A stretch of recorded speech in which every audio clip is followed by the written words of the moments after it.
Ito po ang Smart 6 Fit 1 Head B ng CPD2 sa Uyo. Ito naman po ang print. At ito naman po ang tapping.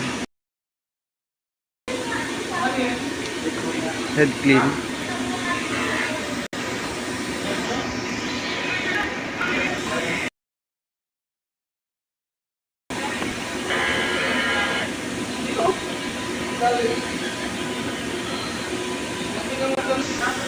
Punasan ang wiper up ng head clean. Kaya ang printer head area. Ito naman po yung ink tank. Nasa tamang level naman po. Ito naman yung AVR. Ito naman po yung waste tank. Nabag na po siya last week. Ito naman po yung ICC profile. Last week po nakapag-run po kami ng total of 245 meters. Sa consumer burst naman po ito po sa indicator. Sa ink naman po sa yan. Magenta,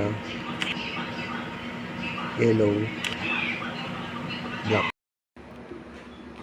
Ito naman po yung inventory sa Vivid Ink, sa Puppy Jet Ink.